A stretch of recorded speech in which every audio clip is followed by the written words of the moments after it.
అయోధ్యలో ఒక అతను ఉండేవాడు. సో తను చాలా బద్ధకంగా ఉన్నాడనమాట, చాలా లేజీ. సో ఎల్లప్పుడు తను భోజనం తినుకోవాలి, భోజనం తినాలి, పడుకోవాలి, పని ఏం చేసేవాడు కాదు.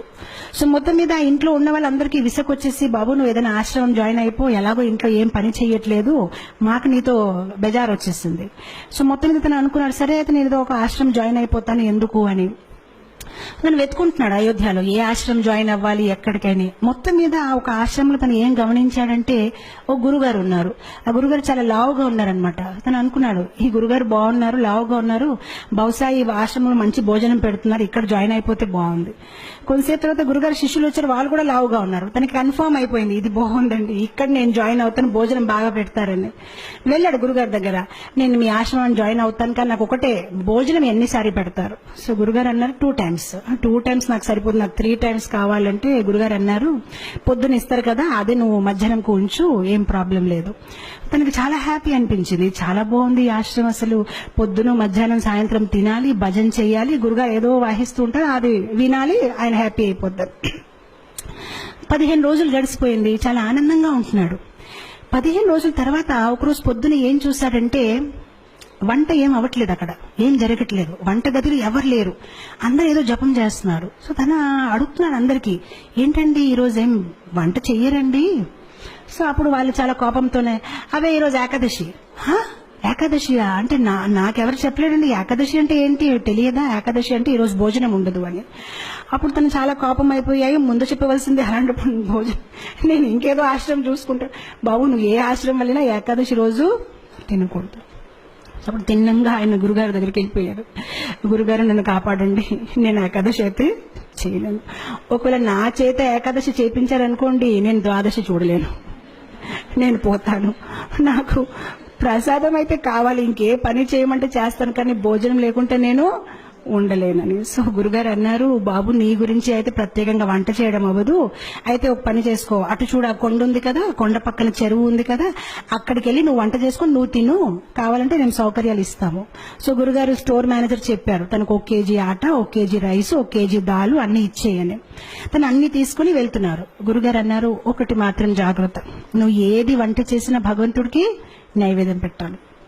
సరే అంటాడు, వెళ్తాడు, కష్టపడతాడు. తనకి బద్ధకం ఎక్కువ కదా, ఎప్పుడు వంట చేయలేదు, చాలా కష్టపడి వంట తయారు చేస్తాడు, కానీ అంత టేస్ట్ గా లేదు, ఏ చపాతీలు కాలిపోయాయి, ఏదోటి అవుతుందన్నమాట. మొత్తం మీద వంట తయారైపోయింది. సో వంట తయారైనప్పటికీ తులసి ఆకలి వెతుకున్నాడు, తులసి ఆకు పెట్టాడు, భగవంతుడికి పిలుస్తున్నాడు, కానీ భగవంతుడు రావట్లేదు. సో అప్పుడు తను చక్కగా ఒక పాట పాడతాడనమాట. సో చెప్తాడు, प्रभु राम आइए, राजा राम आइए, मेरे भोजन को भोग लगाइए, प्रभु राम आइए, राजा राम आइए, मेरे भोजन को भोग लगाइए. చాలా ప్రేమతో పాడుతున్నా, రాజారాం ప్రభురాం రండి, నేను భోజనం తయారు చేశాను, మీరు వచ్చి స్వీకరించండి. భగవంతుడు రావట్లేదు. తను ఆలోచించాడు, ఎందుకు రావట్లేదు అంటే, తనకేమనిపిస్తుందంటే భగవంతుడు స్వయంగా వస్తాడు.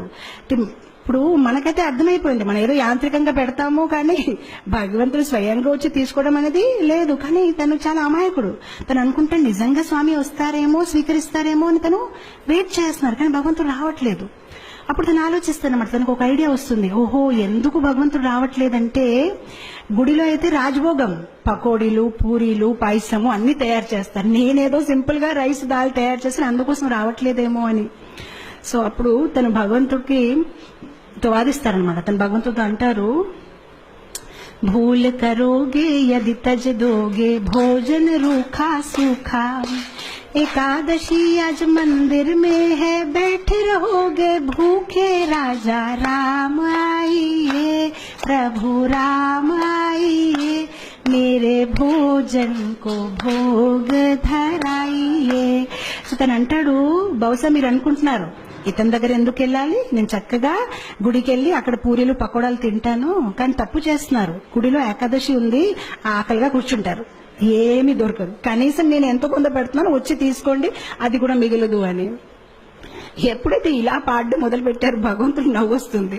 సో భగవంతుడు సీతామాతతో అన్నారు, సరే రా తినేసి వస్తామని. సో సీతామాతను తీసుకుని భగవంతుడు వెళ్తారనమాట అక్కడ నైవేద్యం తీసుకోవడానికి. ఎప్పుడైతే భగవంతుడు వస్తారో తను భగవంతుని చూసి ఆనందించడు. తను సీతామాత వైపు చూసి ప్రసాదం వైపు చూస్తాడు, సీతామాత వైపు చూసి ప్రసాదం వైపు చూస్తాడు. తను ఆలోచిస్తాడు, నేను ఒక్కరిని పిలిస్తే ఇద్దరు వచ్చేసారేంటి. సో ప్రసాదం వైపు సీతామాత, ప్రసాదం అప్పుడు శ్రీరాముడు అడుగుతారనమాట, ఏ నీకు ఆనందంగా లేదు? ఆనందంగానే ఉందండి, రండి కూర్చోండి అంటాడనమాట. మనసులో ఆలోచిస్తారనమాట, ఒక్కరిని పిలిస్తే ఇద్దరు వచ్చారు, సరిపోదేమో భోజనము, నాకు వీళ్ళు ఏకాదశి చేపించే ఉంటారేమో ఈరోజు అని. సో మొత్తం మీద భోజనం పెడతారు, వాళ్ళిద్దరు తింటారు, హ్యాపీగా వెళ్ళిపోతారు. తిని ఏకాదశి చేసుకుంటారు, ఎందుకని ఇంకేం మిగిలేదు. ఇంకో 15 రోజులు గడిచిపోతాయి, మళ్ళీ ఏకాదశి వస్తుంది. ఈసారి తన గురుగారికి చెప్తాడనమాట, గురుగారు 1 కేజీ ఆట సరిపోవట్లేదు, 2 భగవాన్లు వస్తున్నారు, మీరు 1 భగవాన్ 2 వస్తున్నారు, ఇంకా కొంచెం ఇవ్వండి. గురుగారు అనుకుంటారు, తిని కొంచెం లావుగా ఉన్నాడు కదా, భోజనం ఎక్కువ కావాలి, ఏం మాట్లాడుతున్నారు ఏంటో, సరే తీసుకువెళ్ళి ఇంకా కొంచెం ఆట, ఇంకా కొంచెం దాల్ అంటారు. ఈసారి తీసుకువెళ్తాడు, చక్కగా వంట చేస్తాడు, తులసి ఆకులు పెడతాడు, మళ్ళీ స్టార్ట్ చేస్తాడు. ఈసారి భజన్ మార్చేస్తాడు, రాజా రామాయియే సీతారామాయియే మేరే భోజన్ కో భోగ ధరాయియే. ఈసారి ఇద్దరిని పిలిచాడు, రాజారామ రండి, సీతారామ రండి. భగవంతుడు ప్రత్యక్షం అయిపోతారు. కానీ ఈసారి లక్ష్మణ్ని తీసుకొస్తారు. సో భగవంతుడు అంటారు, నీకు ఆనందంగా లేదా? మేము వచ్చేసామంటే ఆనందంగానే ఉందండి, కానీ లక్ష్మణ్ వైపు చూస్తారు, ప్రసాదం వైపు చూస్తారు, లక్ష్మణ్ వైపు చూస్తారు. ఇద్దరిని పిలిస్తే 3 వచ్చారు. ఈసారి కూడా నా ఏకాదశి అయిపోయింది, నాకేం మిగలదు అని. అయితే రండి కూర్చోండి భోజనం పెడతానని భోజనం పెడతారు, భగవంతుడు తింటారు, వెళ్ళిపోతారు. తను అనుకుంటారు, సరే అయితే నెక్స్ట్ టైం నుంచి 3 పీపుల్. మళ్ళీ వెళ్తారు గురుగారి దగ్గర, గురుగారు కొంచెం ఇది సరిపోవట్లేదు. సరే గురుగారు ఒప్పుకుంటారు, సరే ఇవ్వండి, మేబీ సాయంత్రం పూట మళ్ళీ తింటాడేమో అని. ఈసారి మళ్ళీ పాటలు పాడడం, ఏకాదశి రోజు వెళ్ళాడు, వంట చేశాడు, తులసి పెట్టాడు. రాజా రామాయియే సీతారామాయియే లక్ష్మణ్ సాథ్ లాయియే మేరే భోజన్ కో భోగ్ ధరాయియే. వచ్చేస్తారు సీతారాం, లక్ష్మణ్ అండ్ హనుమాన్. ఇతను మళ్ళీ భోజనం వైపు చూస్తారు, హనుమాన్ వైపు చూస్తారు, భోజనం వైపు చూస్తారు, హనుమాన్ వైపు చూస్తారు. ఇదేం పద్ధతి కాదు, ఒక్కరు పిలిస్తే ఇద్దరు, ఇద్దరు పిలిస్తే ముగ్గురు, ముగ్గురు పిలిస్తే 4. శ్రీరాముడు మళ్ళీ అడుగుతారు, నీకు సంతోషంగా లేదు? చాలా సంతోషంగా ఉంది, రండి కూర్చోండి అంటాడు, భోజనం పెడతారు. ఈసారి ఎప్పుడైతే సీతారాం ప్రసాదం అన్ని తినేసి వెళ్ళిపోతున్నారు, అప్పుడు తను అడుగుతారు, ఏమండి ఏం అనుకోకపోతే నెక్స్ట్ టైం ఎంతమంది వస్తారండి? మీరు ముందు నుంచి చెప్తే నేను కొంచెం, అంటే నాకు 4 ఏకాదశులు అయిపోయాయి, కనీసం నేను కొంచెం ఎక్కువ తెచ్చేస్తానంటే శ్రీరాముడు ఏం చెప్పరు, నవ్వుతూ వెళ్ళిపోతారనమాట. తను ఆలోచిస్తారు, సరే నేను ఏదో ఒకటి చెయ్యాలి, ఎందుకంటే కుటుంబ సహిత వచ్చేస్తున్నారని. మనం మ్యారేజ్ కార్డులో కూడా ఒకటి పెట్టి ఒకటే వస్తారు, కానీ ఇద్దరు ఇదేంటి ఇలా ఉందని. తర్వాత ఏకాదశి రోజు మళ్ళీ గురుగారు చెప్తారు, నాకు 10 కేజీ ఆటాలు కావాలి, 10 కేజీ రైస్ కావాలి. గురుగారు అనుకుంటారు, ఇదేదో ప్రాబ్లం ఉంది, బహుశా తను అమ్మేస్తున్నాడేమో, ఎంత ఎవరు తినలేరు, తప్పకుండా అమ్మేస్తున్నాడు. సో గురుగారు అంటారు శిష్యులతోనే, పర్వాలేదు తను అడిగింది ఇచ్చేయండి, తర్వాత మన పని చూద్దామని ఇచ్చేస్తారు. ఇప్పుడు గురుగారు అంటారు శిష్యులతోనే, మనం ఏం చేద్దామంటే కొంతసేపు తర్వాత వెనక వెళ్ళి చూద్దాం, ఎక్కడ అమ్ముతున్నారు, ఏ షాప్ లో వెళ్ళి అమ్ముతున్నాడు. ఈసారి వెళ్ళాడు, తను సామాన్లన్నీ దింపాడు, కానీ వంట చేయలేదు. వంట చేయకుండా పాటలు పాడడం మొదలు పెట్టారు. సీతారామాయియే రాజా రామాయియే లక్ష్మణ సాథ్ లాయియే హనుమాన్ లాయి మేరే భోజన్ కో భోగ ధరాయియే. వచ్చారు సీతారామ, లక్ష్మణ్, హనుమాన్, భరత్, శత్రుఘ్న, కౌశల్య, సుమిత్ర, కైకై, మొత్తం పరివార కుటుంబం అందరూ వచ్చేసారనమాట. సో అప్పుడు వచ్చేసి, బాబు మేము వచ్చేసామని. సో అతను అందరు లెక్క పెట్టుకుంటున్నారు, వచ్చారు, చాలా మంది వచ్చారు. సో ఇప్పుడు భగవంతుడు అన్నారు, ప్రసాదం ఎక్కడుంది? సో అప్పుడు నేను అన్నాడు, నేనెందుకు వంట చేయాలి, నేను చేస్తాను, మీరు తినేసి వెళ్ళిపోతాను, నాకేది మిగలదు, అదిగో అక్కడ ఉంది, మీరు వంట చేయండి, తినేసి వెళ్ళిపోండి. ఎలాగో నాకేమి దొరకదు, గత కొన్ని ఏకాదశి నుంచి నేను ఏకాదశి చేస్తున్నాను, అక్కడ ఉంది, వంట చేసి తినేసి వెళ్ళిపోండి. ఇంకా తనకి కోపం వచ్చేసి చెట్టు కింద పడుకుంటాడు, ఇంక లాభం లేదు, వీళ్ళు ఎప్పుడు చెప్పినా మొత్తం కుటుంబం తీసుకు వచ్చేస్తారు. సో శ్రీరాముడు అంటారు సరే అయితే. సో శ్రీరాముడు కూరగాయలకు వస్తున్నారు, సీతామాత వంట మొదలు పెట్టారు, లక్ష్మణ్ కర్రలు తీసుకొచ్చారు, హనుమాన్ పండు తీసుకుని వస్తున్నారు, అందరు బిజీ అయిపోయారు.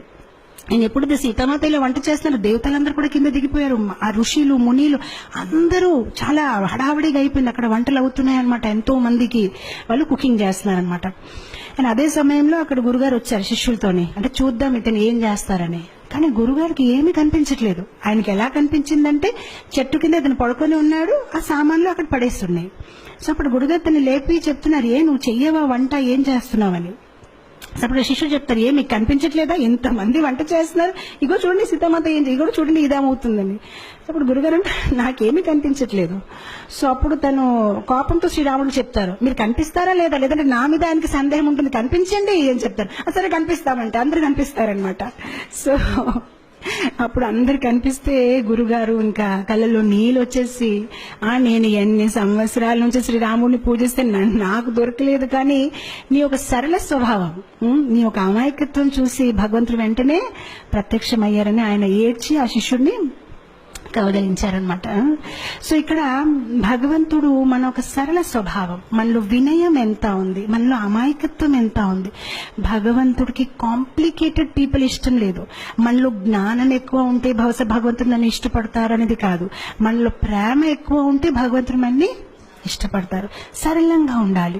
చెప్పాలంటే భగవంతుడికి ఎలాంటి పీపుల్ ఇష్టం, చైల్డ్ లైక్ ఇన్నోసెన్స్.